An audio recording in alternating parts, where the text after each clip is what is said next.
Olá para você, eu sou Larissa. Eu sou Ludmila. Esse é o Prosa em Família. No nosso gabinete. Brindemos. Brindemos. A gente está falando esse mês sobre psicopatologia.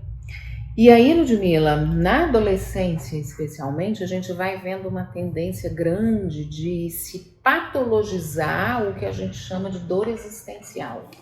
Talvez na adolescência isso seja mais recorrente, né, Larissa? Eu acho que diante dos enfrentamentos que a própria faixa etária impõe ao adolescente, eu acho que em determinados momentos a falta de acolhimento, e é isso que vai levar ao que a gente chama então de dor existencial. Mas sim. Existe uma diferença entre aquilo que é considerado normal e aquilo que é considerado patológico, né, que tem a ver com a recorrência, com a disfuncionalidade. Então tudo isso precisa ser observado antes de ser patologizado. Porque a tendência é essa, e especialmente por ser considerada uma fase sensível a mudanças e uma fase em que a pessoa está diante de uma bifurcação, né? A sociedade encara a adolescência como um lugar de transformação e de decisão. Então, a pessoa vai tomar aquele caminho. É esse o momento em que o adolescente toma um caminho. Então, muita coisa tende a ser olhada com uma especial gravidade. E, às vezes, o que o adolescente está atravessando é só um momento do desenvolvimento da experiência e disso que a gente está falando de existência, né? A existência adolescente, ela é muito provocada, porque pensa...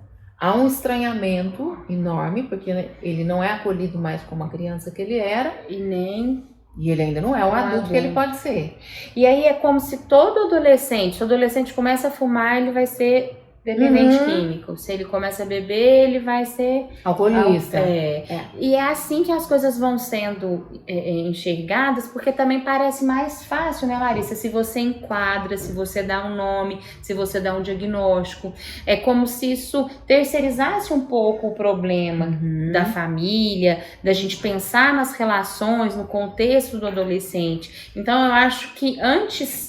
E é muito mais importante do que atribuir um nome ou um diagnóstico é fazer essas reflexões sobre tudo que envolve aquele momento que o adolescente atravessa. E para a gente que está trabalhando com as famílias dos adolescentes, também é importante dizer que algumas experiências existenciais dolorosas e sofridas são absolutamente fundamentais. Né? É como se nesse momento da nossa história a gente precisasse muito alijar o sofrimento das nossas experiências. Então, não podemos sofrer, especialmente os pais ficam tentados a evitar que os filhos sofram por qualquer coisa. E o sofrimento aqui não é para cair num clichê, não, mas o sofrimento constrói. Sim. Porque ele é parte das experiências que a gente tem. Ninguém consegue sustentar uma experiência vivendo só de prazer, né, Ludmila? Eu acho que assim como eles não podem ser poupados ao longo da vida, eles também não poderão ser poupados na adolescência, né? Faz parte desse processo de crescimento um enfrentamento ao sofrimento. Então, muitas vezes, o que a gente precisa oferecer à família é essa escuta também, né? Sim. E esse entendimento, porque eu acho que ainda tem muito aquele sentimento, eu não quero que o meu filho passe pelo que eu passei.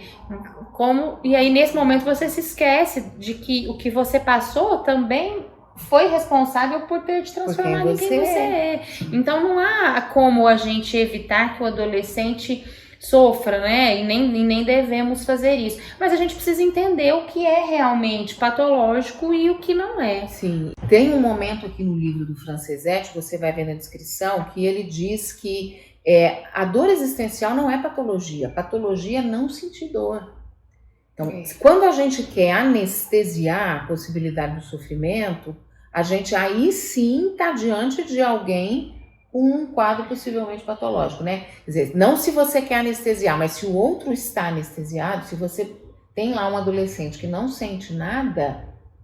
onde você percebe a incapacidade, né, de sofrer. Sim, exatamente. aí nós estamos diante de um quadro. Exatamente, a gente precisa nesse caso investigar se isso não é patológico, porque o normal, e aí claro, tomando todos os cuidados com essa palavra e com o que ela significa, como a gente já falou, e vocês vão ver em outros vídeos, né, aqui do nosso gabinete, o cuidado que a gente tem que ter é exatamente com a anestesia, com o sujeito que de repente não sente nem dor, nem prazer, nem coisa nenhuma.